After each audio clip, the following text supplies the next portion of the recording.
In a nutshell, my mom bought my dad a Premier drum set when I was like 8 or 9 for Christmas, and he never played it because he was busy working. So I was like, okay, I'll play it instead. So I ended up bagging away on it and became mine eventually. It became my Premier kit, and that's when I was like, you know, I don't know, in middle school or something like that. You know, they have concert band and marching band, so anything in school related, you know, music theory in high school and stuff, I got my hands on. And I didn't start taking lessons until probably around 10 or 12. And just like anything else, when I first started, it was rough. I got frustrated. There was plenty of like throwing sticks into the drums, and you know, my brain wanted to do more, and I heard more on like other bands, but I couldn't physically reproduce it because my skill wasn't there yet. So it was a process. It was a lot of long nights and a lot of days. And yeah, my dad being a drummer is probably the biggest thing that's helped me out, because you know, when I say, hey Dad, I really want this cool 14x8, you know, snare drum, he's like, oh cool, nice and deep, yeah, I get it. Instead of being a parent that's just like, I don't know what that is, but I'll get it for you anyway. Like, it's cool to have someone I can talk to and relate. Like, you know, and obviously growing up, he's shown me classic rock drummers from, you know, from Journey and Styx and Def Leppard and Kiss. Like, he's taken me to see all those bands. So the music appreciation has been in my blood and in my family through him. You know, so I've been very fortunate to have that in my blood.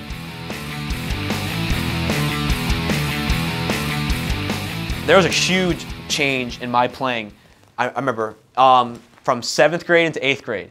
All right, this is like, I call this like the turning point in my playing, because 7th grade spring, I was auditioning for a drum set spot in high school, and I didn't get it because I was sloppy, was not a good drummer, couldn't lock in the beats, the whole band was falling apart. So needless to say, I needed to practice. So that summer from 7th to 8th grade, I had a basement with nothing in it except for my drum set, and literally asked my mom, like, from 10 in the morning to 10 o'clock at night, 12 hours a day, no shirt on, just not even eating, just playing non-stop, practicing, breaking sticks, going crazy. And I mean like 2 solid months of just 12 hours a day. Do the math, it's a lot of time. You know, 8th grade in the fall, those same drummers that kind of beat me in the audition, I tore it up. It was really cool seeing everyone's face like, when the hell did Dylan get, you know, his chops? And it was a really good feeling, like, yes, I did it. You know, and I auditioned for like a Christmas song, and I was just doing like, yeah, now what? Now look what I'm doing. And it was really a cool feeling. That's when I really like, okay, wow, practicing makes you better. So I was like, okay, now I'm gonna actually start practicing and putting the time in and doing all the little stuff to make me a better drummer. And that's when like a light bulb went off in my head, you know, to practice endlessly and let it pay off in the future. Definitely Keith Moon, because he's out of his freaking mind, or he was. Again, my dad showed me the Who, and he's a big one. And honestly, without sounding cliche, anyone that I see play live, I take everyone's little tricks and little things that they have about them and kind of like, oh, I admire that. Oh, that's kind of cool. Oh, I'll try that. So any drummer in a local band or on tour that I see or on TV, you know, has something to offer. And I honestly believe that. I'm not just saying that. So I think that every drummer has like their little quirk about them, and I'm like, okay, cool, I admire that, I like that, that inspires me to try that out or do it differently. So that's my answer for that.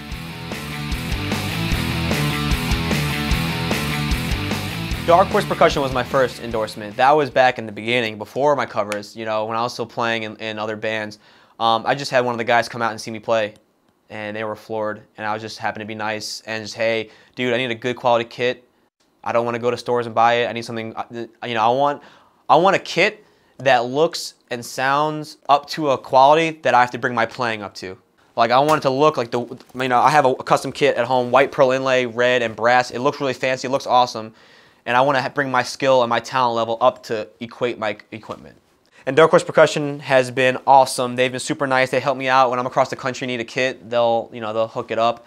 And then second came Silver Fox. I kept breaking sticks like it was no one's business. I hit hard, and going to Guitar Center, spending $10 on Pro Marks or, you know, $15 on whatever, and then breaking them, it's just like, great. I'm already broke as it is. Got to spend so much money. So Silver Fox gave me a deal of a lifetime, as well as being such a strong stick that I can go through weeks of playing without breaking anything. So I lucked out with them. And, you know, the guys over there, Dave, Cher, super nice. And again, they came into like the cover era. When I started doing covers, they were like, yes, you're talented enough to be, you know, represented by Silver Fox. So I'm very lucky to have them on my side. And finally, most recently, I'm with TRX Cymbals.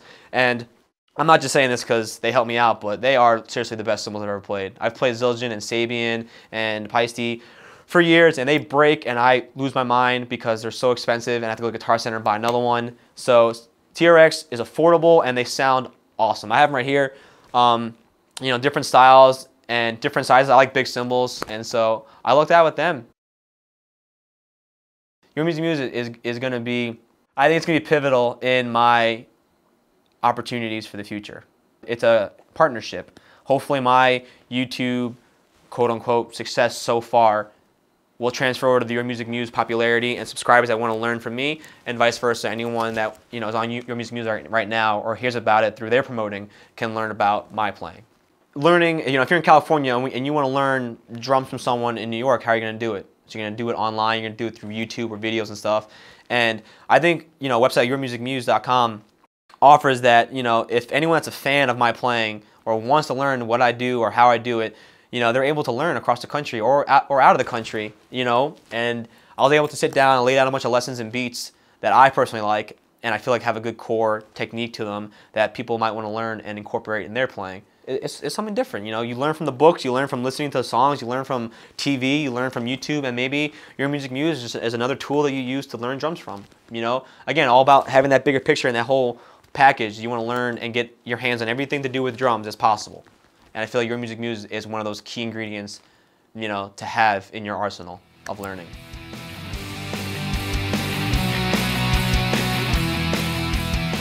You never know who's watching YouTube, and I've learned that. It's pretty wild. YouTube is open to anyone, so you never know who's searching it, who's gonna, through the grapevine, this person shows this person, shows this person, it just goes, it spreads like wildfire.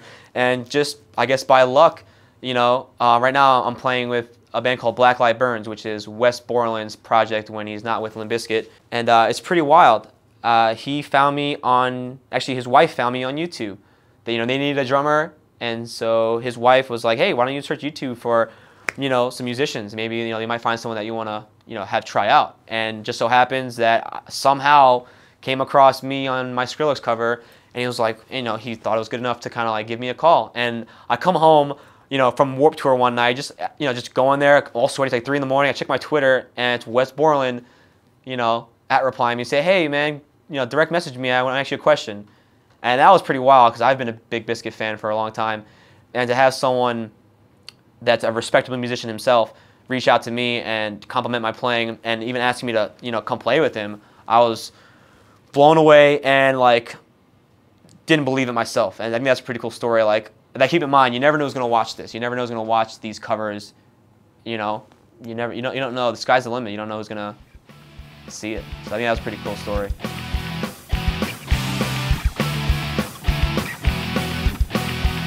I got into Sparks to Rescue because when I graduated high school, I joined another band in Connecticut, which I will not name, but I joined them, and we went on tour with Sparks, like in 2008. And I just made friends with Sparks, all the members and stuff, and just years go by and just keep in contact. And eventually, last year, they lost their drummer for whatever reason, and they gave me a call. And it just happened through the grapevine. It wasn't because of my covers, just because I was, at the time, at home, full-time job, going to school, not doing much. They're like, hey, let's call Dylan and see what he's doing. And they're like, hey, you want to come on tour? I was like, hell yes, get me out of this house, get me out of this school. Like, I want to play drums. And so, just through connections, just knowing them for years. I decided to shoot drum videos because I wanted to audition and showcase my playing to people across the country or out of the country, whatever. Having people watch me play drums. And so the best way to reach out to them is through YouTube, the internet, and promote it that way. So luckily, it's been going pretty well of, reaching out to people and just, hey, watch me play drums. Whether they like it or not, they're watching me perform. And it's been, I've been very thankful for the opportunities I've gotten so far with having that opportunity and that outreach to kind of showcase my playing. Because, I love playing drums, and, I love entertaining. I love people seeing their reaction, like, oh my God, he just did that, or, even the negative comments, just having people critique and just interact. Interaction is what is priceless at the end of the day. And I choose my covers based on friends' inputs, people that are like, fans are like, hey, try this out, and I will. For years I've been just putting headphones on and just throwing down on like any rap song or any dubstep song or any, pop song on the radio, whatever, and just kind of whatever feels good. And it's all rhythm, it's all drums. I'm a drummer and musician at heart, so anything that has a backbone beat to it, I enjoy. I'll pick the songs based on how relevant they are and how popular I think it might be if I put some drums to it, kind of get a whole different spin, make it like a rock song. And picking the song is the hardest part. Playing it's fun and easy. Picking the song is just like a headache. It takes weeks to do. Yeah, some people are just for the sake of just stirring the pot. People just want to like add the negative with the positive. People are probably out there 10 times better drummers than me saying legit criticism, and some of them are just like on their couch playing Call of Duty. Just like, oh, this dude got red hair, he sucks. Like, you know, I don't know what these people are doing. I take it all with a grain of salt, and it motivates me, to be honest with you. The positive and the negative motivates me equally because it makes me want to really up the ante and perform better and better, to the point where the negative comments become so obscure and so little that all the positive just kind of washes over all the negative. That's my goal. No, I'm not rich, man. I'm a musician. Every musician's broke until, like, you know, you're selling a million records. You know, I don't have rich parents. You know, you see a fancy drum set because I saved my money and I got a custom kit at a really low price, and I've had it for years. I've been living in my car. I've lived off the dollar menu at McDonald's, you know, and it's just, it hurts my feelings. People are like, yeah, he's rich. He's a spoiled little kid with nice equipment. I've saved money. I've begged people to let me borrow their stuff. I've, you know, not paid people that deserve to be paid to help me out. So it's like, you know, hearing that comment hurts my feelings. So it's like, I'm just a regular musician, you know, broke all the time, want to make it big. Yeah, you know, hey, that's cool. If I look like I'm worth more than I am, that's great. So then I'm fooling all you guys, you know. But it's like, you know, it's quality. I'm trying to make it as quality as possible, and you don't even know how much I'm spending, you know.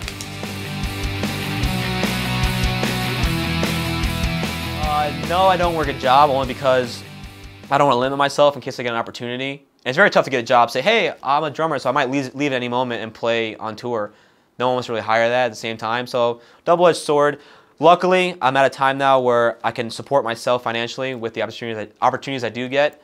Just support myself. I can't go ball out at the casino, you know, and go crazy. In between gigs, I'm just staying busy, thinking of my next drum covers I want to do, promoting online, you know, reaching out to, you know, people like, you know, Your Music Muse to you know, film some lessons.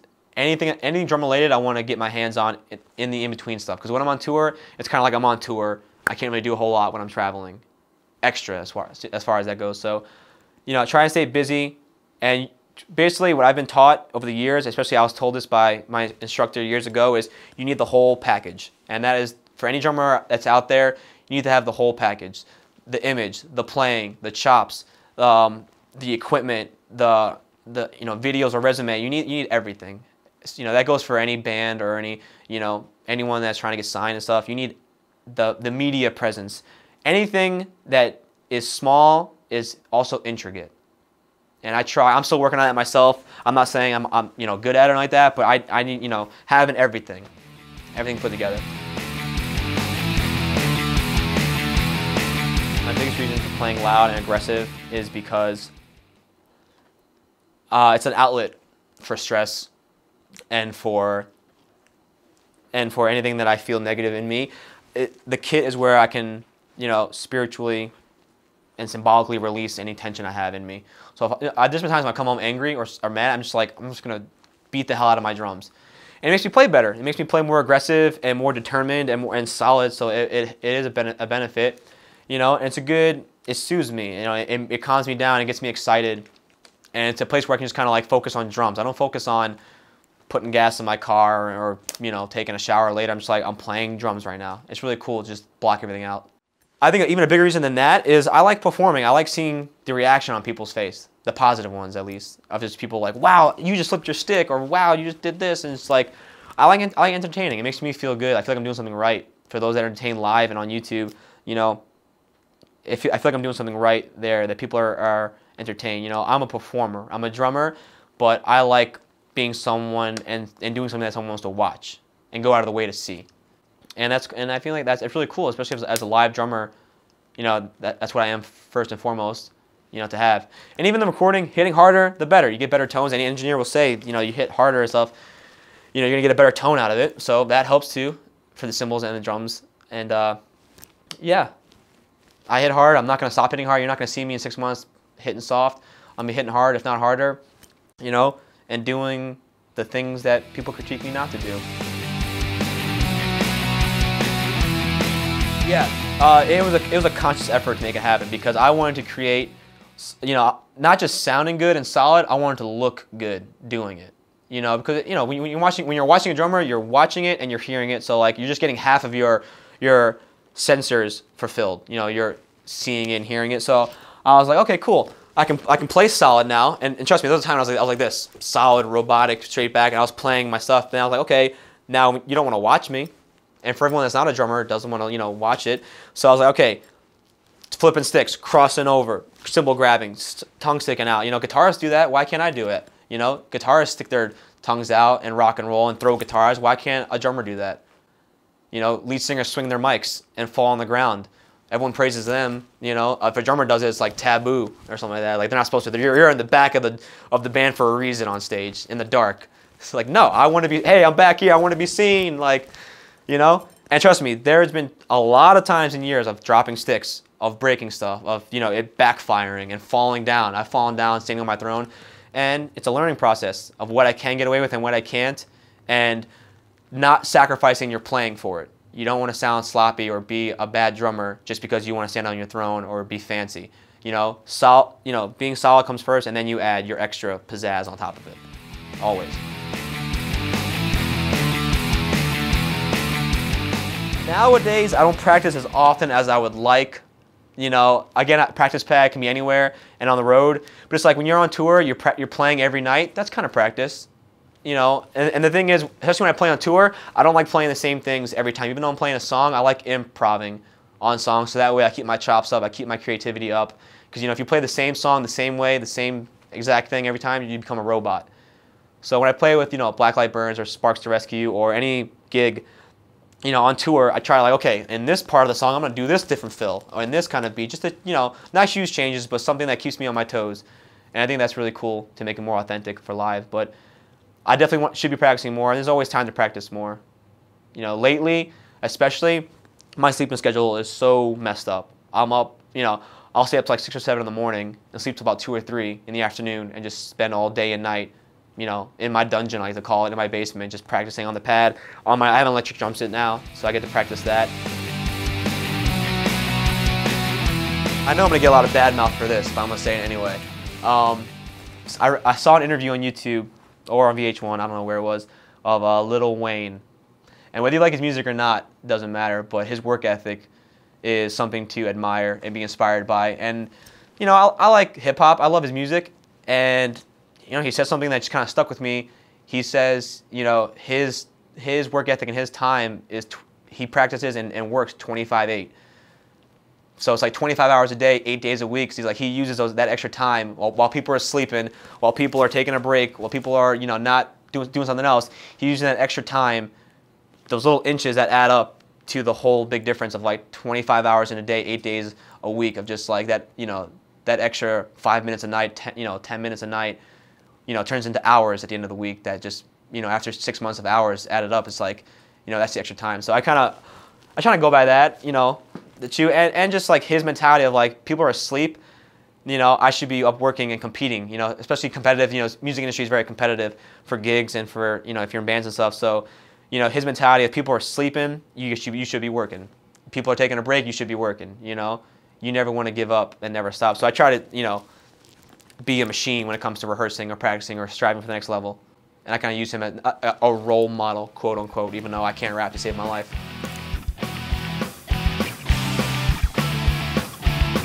My ultimate goal where I am now is I would like to play drums for like an A-list artist.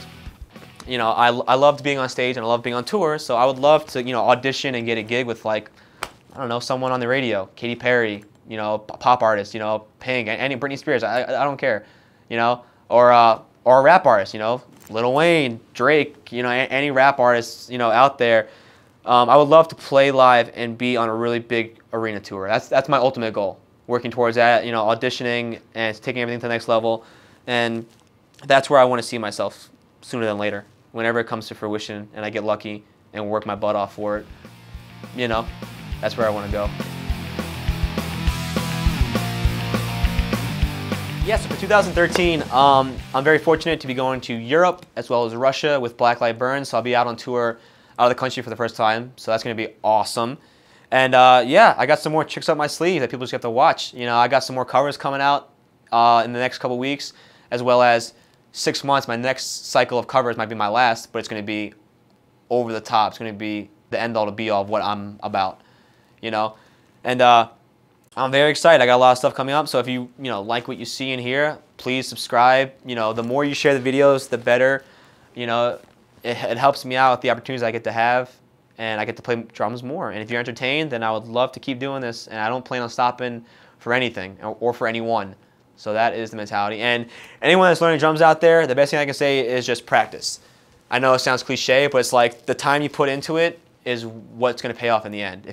I don't care if you're a baseball player or you're a girl, you're a dancer. You know, the more you do it, the better you're going to get at it. So it's like with drums, that's how it was for me. That summer story I told a while ago, it's like I just played and put the time in, and I practiced and practiced and practiced and practiced, so I didn't want to practice anymore, and it just pays off. You know? So, yeah, keep an eye on me. And I'm done with this interview because this is awkward. I don't like talking to a camera. I feel like it's the movie Short Circuit, and I'm talking to like the camera lens of the eyeball. You know what I'm talking about? That's how I feel. Like, Johnny number 5. Like, I feel like that right now. I'm done. This is weird. But, yeah, see you later.